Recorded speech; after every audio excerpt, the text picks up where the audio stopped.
ஆதியாகமும் 37ஆம் அதிகாரத்துக்கு போவோம். இந்த ஆதியாகமம் 37ஆம் அதிகாரம் 1வது வசனத்தை விட 2வது வசனத்திலிருந்து சொல்ல முடியும். யாருடைய வாழ்க்கை வரலாறு வருது என்றால் கடைசி டாலிடாட் என்று சொல்லப்படுகிற யாக்கோபுடைய டாலிடாட் வருகிறது. ஆனால் யாக்கோபுடைய வம்ச வரலாறுலே யாக்கோபை மையமாக கொண்டு செய்திகள் போவதை விட யோசேப்பை மையமாய் கொண்டு இனி உள்ள அதிகாரங்கள் வருகிறது. இனி வருகிற அதிகாரங்களிலே யாக்கோபுடைய வம்ச வரலாறு சொல்லப்பட்டிருப்பினும் அதிகமாக அங்கே யாருடைய செய்தி மையப்படுத்தப்படுகிறது என்றால் ஒரே ஒரு அதிகாரத்தை தவிர மற்ற அனைத்து அதிகாரங்களிலுமே யோசேப்புடைய செய்திதான் பிரதானமாக சொல்லப்படுவதை நாம் காண்கிறோம். இனி 37வது அதிகாரத்திலே ஓரிரு வசனங்களை நாம் படிப்போம். யாக்கோபு தன் தகப்பன் தங்கியிருந்த கானான் தேசத்தில் குடியிருந்தான். யாக்கோபுடைய சந்ததியின் வரலாறு, அதான் டாலிடட். யோசேப்பு 17 வயதில் தன் சகோதரனுடனே ஆடுகளை மேய்த்துக் கொண்டிருந்தான். சரி, இப்போது நமக்கு சீனரி புரிந்து விட்டது. இனி சுருக்கமாக இந்த அதிகாரத்தை கதை வடிவிலே பார்த்துவிட்டு தேவையான குறிப்புகளை மட்டும் நாம் பின்னாலே பார்ப்போம். நாம் ஏற்கனவே அறிந்திருக்கிறோமாக யாக்கோபுக்கு 12 பிள்ளைகள். இந்த 12 பிள்ளைகள் இவர்களுடைய பூர்வீகமான தொழில் ஆடு மேய்த்தல், நாடோடியான வாழ்க்கை. அதிலும் குறிப்பாக யாக்கோபு ஆடுகள் மேய்ப்பதிலே பல ஆண்டுகள் பதானாராமில் இருந்து விட்டான், சுமார் 20 ஆண்டுகள். இப்போது வாக்குத்தத்த தேசத்திலே வந்திருக்கின்றான். இங்கேயும் அவனுடைய பிள்ளைகளும் ஆடு மேய்க்க ஆரம்பிக்கின்றார்கள். இந்த ஆடு மேய்க்கும் போது 11வது மகனான யோசேப்புக்கு 17 வயது ஆகிறது.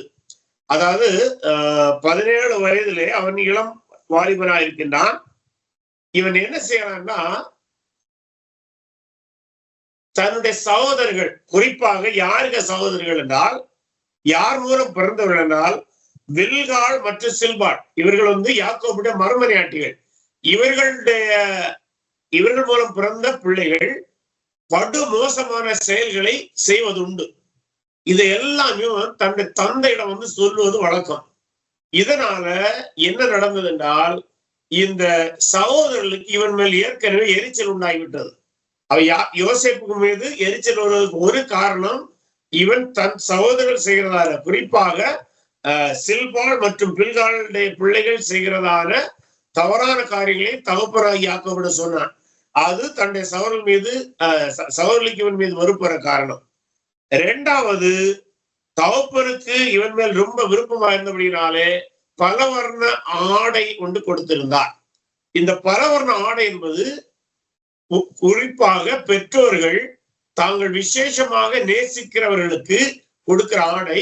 அது உயர் குலத்திற்கு ஒரு அடையாளமாக இருந்ததாக சொல்றாங்க. அது பல வேளைகளிலே அது இணைப்பு இல்லாமல் ஒரே வகையாக ஒரே இணைப்பு இல்லாமல் தைக்கப்பட்டிருக்கிறோம் என்று சொல்றாங்க. அடுத்தது அதிலே 2 வகை இருக்கிறதாக சொல்றாங்க. ஒன்று கை இல்லாதது, இன்னொன்று கை நீண்ட கை உள்ளது. அது அவரவருடைய வசதிக்கும் விருப்பத்துக்கு ஏற்று அதை வாங்கிக் கொள்வார்கள்.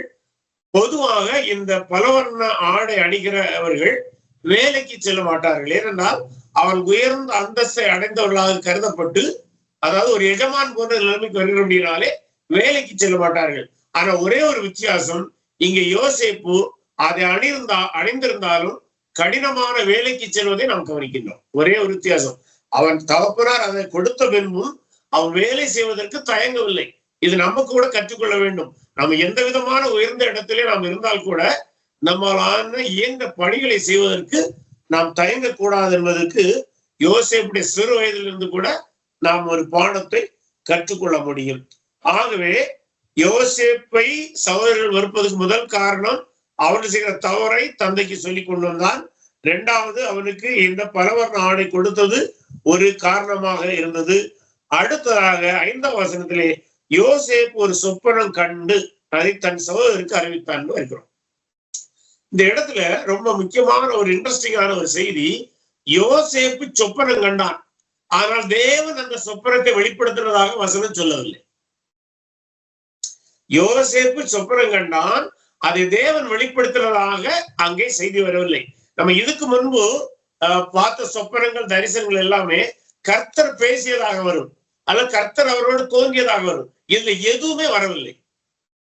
யோசேப்பு சொப்பனம் கண்டான். இப்ப ஒரு கேள்வி, அவன் எப்படி அதை தேவனிடமிருந்து வந்தது என்று உணர்ந்தான்? அதுவும் இங்கே விளக்கப்படவில்லை.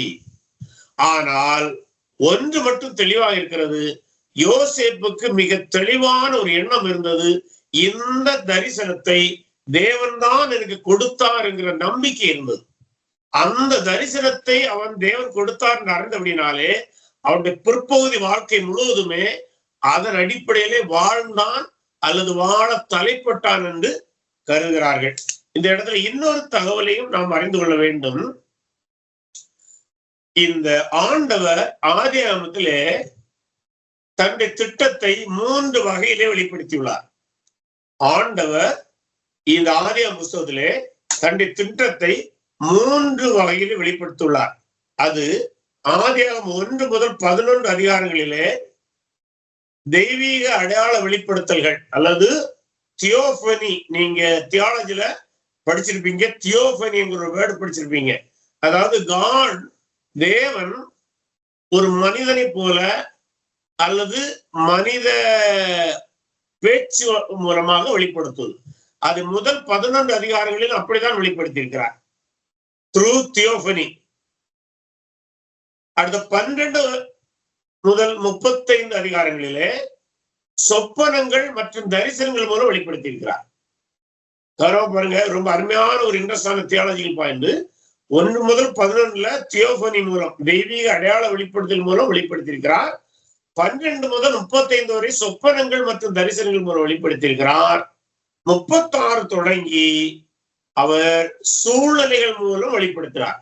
அதை ப்ராவிடென்ஷியல் ரெவலேஷன் என்று சொல்லுவாங்க. நீங்க இறையில படிச்சிருப்பீங்க, ப்ராவிடென்ஷியல் கைடன்ஸ் படிச்சிருக்கீங்களா? So God through the situation God reveals his plan. சில சூழ்நிலைகள் மூலம் தேவன் அந்த திட்டத்தை வெளிப்படுத்துகிறார். ஆனால் இந்த சொப்பனமும் அந்த வகையில் தான் வருகிறது. ஏனென்றால் தேவன் அந்த சொப்பனத்தை கொடுத்தார் என்று எந்த இடத்திலும் வரவில்லை. சரி, அடுத்த சொப்பனம் என்னவென்றால், ஒரு வயலிலே அறுத்த அரிகளை கட்டி கொண்டிருந்தோம். அப்பொழுது என்னுடைய அரிக்கட்டு நிமிர்ந்தது, உங்கள் அரிக்கட்டில் என்னை அரிக்கட்டை சுற்றி வணங்கி நின்றது. பாருங்க, ஐயோ, சொப்பனத்தை சொன்ன உடனே சகோதரர்களும் ஒரு அர்த்தத்தை புரிகிறாங்க. அது என்னன்னா, எப்பா நீ இப்படி சொப்பனத்தை கண்ட இல்ல, நாங்க எல்லாம் உனக்கு முன்ன வணங்கி நிக்கணுமா என்று அவர்களும் புரிந்து கொள்றாங்க. அதுவும் இந்த சகோதரர்கள் இவனுக்கு மேல் எரிச்சல் ஒரு காரணம். அடுத்த இன்னொரு சொப்பனத்தை காணுகிறார். இன்னொரு சொப்பனம் என்னவென்றால், சூரியன், சந்திரன், 11 நட்சத்திரங்கள் அவைகள் இவைகளை வணங்கி நின்றதாக பார்க்கின்றார். இதை யார்கிட்ட சொல்றான்? சகோதரர்கிட்டையும் சொல்றான், தன்னுடைய தந்தையாகி யாக்கோபிடமும் சொல்கிறான். யாக்கோபுக்கு இப்பதான் கோபம் வருகிறது. தன்னுடைய பிள்ளைகள்கிட்ட பார்த்தீங்கன்னா கோபப்பட்டதாக பார்க்க முடியாது. ஆனா இப்ப ரொம்ப சொன்னா, நானும் உன்னுடைய தாயாரும் உன்னை வணங்கி நிற்போமா? இது சற்று மிகைப்படுத்தி பேசப்பட்ட வார்த்தை. ஏன்னா ஏற்கனவே ராகேல் மரித்து விட்டார். ராகேல் மரித்திருந்த பின்பும் யாக்கோபு என்ன பேசுறாரு? நானும் உன் தாயும் வணங்கி நிற்போமா என்று கேட்கிறார். அப்ப யாக்கோபுக்கு என்ன புரிஞ்சிருக்கிறது? இவன் சொல்லுகிறது, இவன் தன்னைத்தானே உயர்த்துகிறானோ, அவன் என்ன இருந்தது, இவன் தன்னைத்தானோ உயர்த்துகிறானோ என்கிற ஒரு எண்ணம் இருந்த அப்படின்னாலே யாக்கோபும் அவனை அந்த தரிசனத்திற்காக கணிந்து கொள்கிறான். அடுத்தது நாம் கவனிக்க வேண்டிய ஒன்று, இந்த அரிக்கட்டு வணங்குறதான சொப்பனம் என்பதை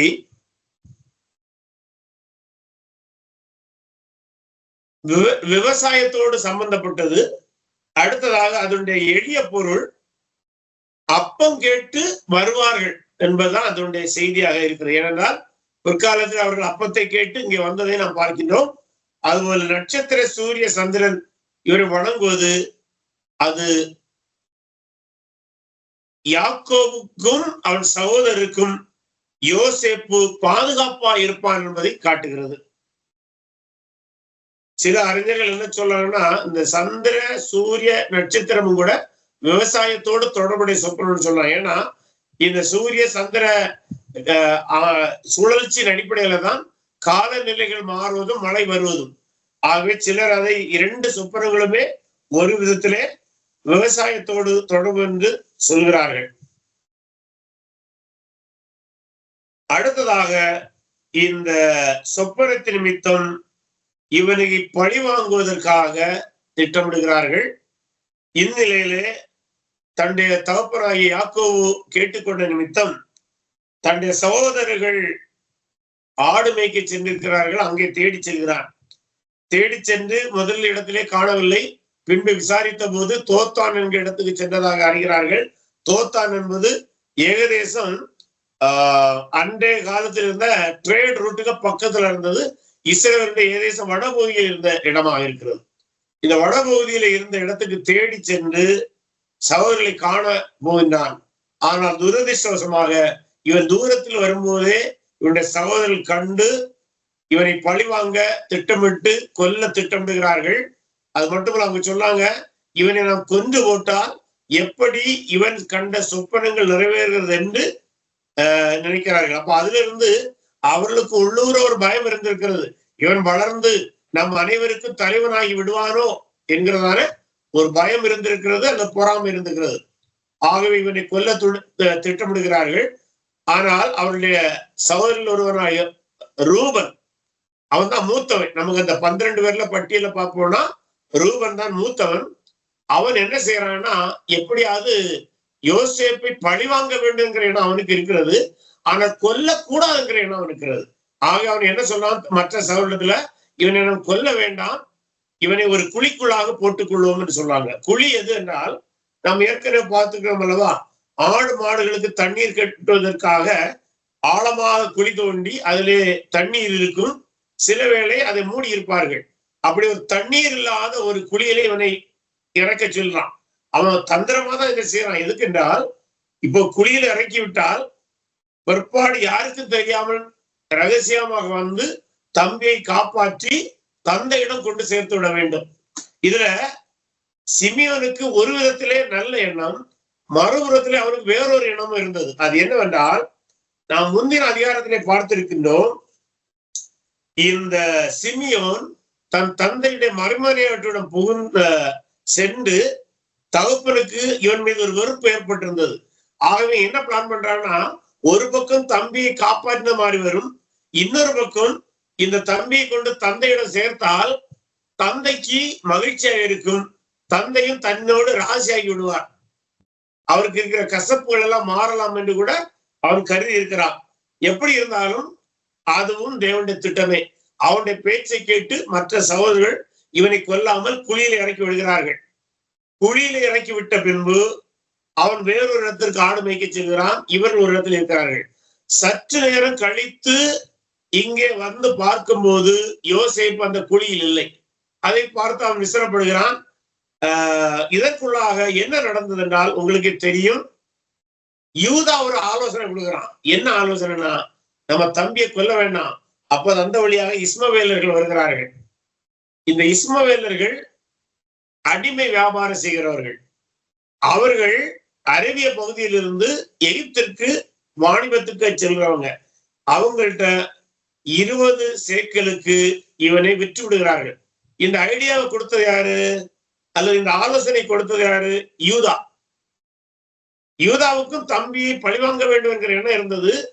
இவன் நம்முடைய குடும்பத்துக்கு திரும்ப வந்தாதானே இவன் நமக்கு தலைவனாவது. இவன் எகிப்திற்கு சென்று விட்டானால் இவன் எப்படி நமக்கு தலைவனாவான் என்கிற எண்ணம் யூதாவுக்கு இருந்தது. ஆனால் இந்த ரூபனுடைய தந்திரத்தினையும் யூதாவுடைய தந்திரத்தையும் ஆண்டவர் மேற்கொண்டு அதையே அவர் தன்னுடைய திட்டத்திற்கு பயனுடையதாக மாற்றுகின்றார். இந்த இடத்துல ஒரு கூடுதல் தகவலை நாம் அறிந்து கொள்ள வேண்டும். இந்த மீதியானியர்கள் என்று சொல்கிறவர்களும் இஸ்மவேலர்களும் பிற்காலத்தில் ஒரே இனமாக கலந்ததாக சொல்லப்படுகிறது. ஏன்னா பைபிள்ல பல டெக்ஸ்ட்ல பாருங்க, இந்த இடத்துல கூட நம்ம ஒரு வசனங்களை படிப்போம். 25ஆம் வசனத்தை முதலாக படிப்போம். பின்பு அவர்கள் போஜனம் செய்யும்படி உட்கார்ந்தார்கள். அவர்கள் தங்கள் கண்களை ஏறெடுக்கும் போது இதோ கிலேயத்திலிருந்து வருகிற இஸ்மவேலருடைய கூட்டத்தை கண்டார்கள் பார்க்கிறோம். அடுத்தது 28ஆம் வசனத்தை படிங்க. அந்த வர்த்தகரான மீதியானர் கடந்து போகிற போதுன்னு பார்க்கிறோம். ஆகவே இஸ்மவேலரும் மீதியானரும் ஒரு கட்டத்திலே ஒரே இனமாக கலந்திருக்கலாம் என்கிற ஒரு கருத்து இருக்கிறது. அது எப்படின்னா, நம்ம மேதோ பர்சியர்னு சொல்றோம்ல, மேதியர்களும் பர்சியர்களும் இரண்டு இனத்தவர்கள், ஆனா ஒரே நாடாக அவர்கள் வாழ்ந்தார்கள். அதே போல இவர்களும் இஸ்மவேலரும் மீதியானரும் ஒரே இனமாக அல்லது ஒற்றுமையாக வாழ்ந்தபடினாலே அந்த பெயர் வந்தது என்று சில அறிஞர்கள் சொல்றாங்க. ஆனால் வேறு சிலர் இதற்கு மறுப்பு தெரிவிக்கிறவர்கள் உண்டு. அடுத்ததாக இவங்க யோசேப்புடைய அங்கி எடுத்து ஆட்டு இரத்தத்தை தோய்த்து அதை தன்னுடைய தகப்பனை கொண்டு காட்டுகிறாங்க. தகப்பன் அதை பார்த்து, இது என்னுடைய குமாரனுடைய வஸ்திரம்தான், ஆகவே இவர்கள் சொன்னவனமாக தன்னுடைய மகன் யோசேப்பை மிருகங்கள் கொண்டு பீறி போட்டது என்று நம்பி விடுகிறான். ஆனால் அவன் நம்ப வைக்கப்பட்டான். ஆனால் இந்த சகோதரர்கள் அதில் இவரை ஏமாற்றுகிறார்கள். இதை சற்று கவனித்து பாருங்க. இவன் என்ன செய்திருந்தான்? சிறு வயதுல தன்னுடைய தந்தையாகிய ஈசாக்கை எப்படி ஏமாத்தினான்? இதே ஆட்டு மயிர் மூலம் ஏமாற்றினான். ஆட்டு ரத்தத்தை இங்கே அதற்கு பதிலாக தன்னுடைய மகன்கள் இவனை அதே போல ஏமாற்றுகிறார்கள். அதை நாம் கவனிக்க வேண்டியதாக இருக்கிறது. அடுத்ததாக இந்த அதிகாரத்திலிருந்து நாம் அறிந்து கொள்ள வேண்டிய இன்னொரு தகவல் என்னவென்றால், இந்த யோசேப்புக்கு 20 சேக்கல்ல விலை கொடுத்தார்கள் அல்லவா? அதனால்தான் பிற்காலத்தில் நியாயப்பிரமாணத்தை படிக்கும் போது லேவியராகும் 27:5 இஸ்ரவேலர்களுடைய அடிமைகளுக்கு 5 முதல் 20 வயது இருக்குமானால் அவர்களுக்கு 20 சேக்கல் மதிப்பிடப்பட்டுள்ளதை பார்க்கின்றோம். அது இதன் அடிப்படையில தான் அந்த மதிப்பை கொடுத்தார்கள் என்று சொல்வர்கள் உண்டு. அடுத்ததாக நம்ம ஆரம்பத்துல தேவன் வெளிப்படுத்திய முறைகள் என்று 3 வகை படித்தோம். இதெல்லாம் 1ஆம் அதிகாரம் 11 வரை தெய்வீக அடையாள வெளிப்படுத்தல் தியோபனி, 12 முதல் 35 சொப்பனங்கள் மற்றும் தரிசனங்கள், 36-50 சூழலை வெளிப்படுத்தல் என்று பார்த்தோம். இதை தனக்கென்று எழுதிடுங்க, ஸ்பெல்லிங் எழுதிருங்க.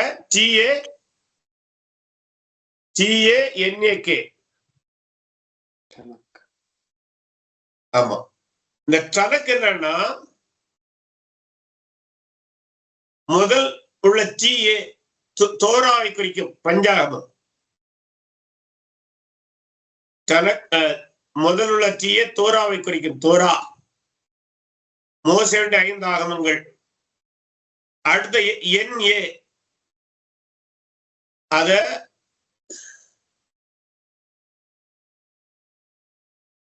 நபீம், NABIM நபீம்னு சொல்லுவாங்க.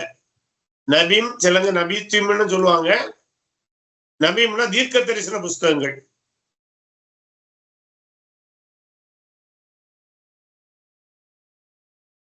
அடுத்த கடைசி கெத்துபிம், KETHUBIM கெத்துபிம்.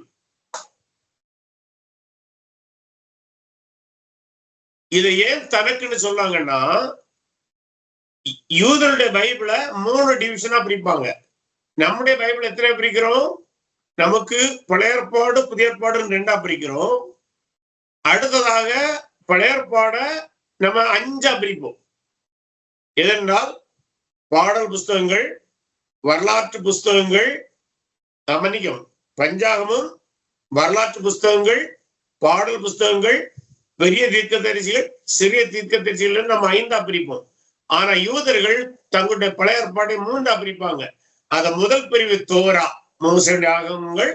2வது பிரிவு நபி, அது என்பது வரலாறு, நம்ம வரலாறு புஸ்தகம் என்று சொல்வதும் தீர்க்க தரிசன புஸ்தகம் என்று சொல்வதும் அவங்களுக்கு 2 ஒன்றாக வரும்.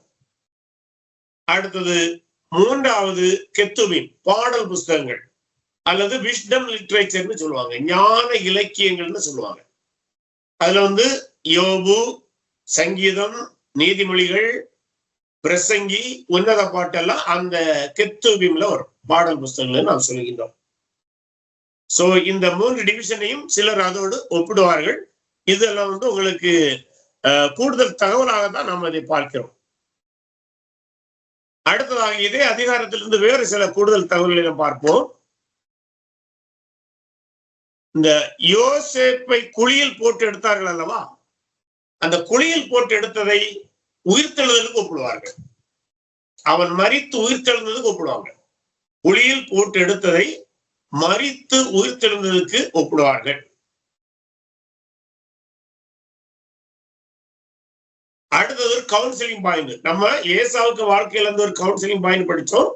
அதுபோல இங்க இன்னொரு கவுன்சிலிங் பாயிண்ட், அதுவும் குறிப்பாக பாவத்தை குறித்தும் சுவிசேஷம் சொல்லுகிற இடத்துல இந்த இது ஈவன் திருமண ஆலோசனை சொல்லும் போது இது முக்கியமான ஒன்று. நான் அந்த வாக்கியத்தை சொல்லுகிறேன், நீங்கள் எழுதிக் கொள்ளுங்கள். ஆலோசனை குறிப்பு: ஒரு பாவத்தை மூட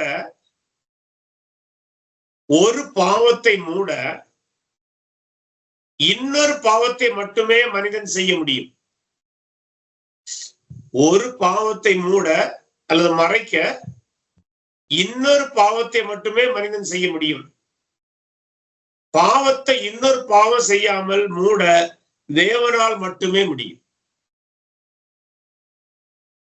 பாவத்தை இன்னொரு பாவம் செய்யாமல் மூட தேவனால் மட்டுமே முடியும். இது எப்படின்னா,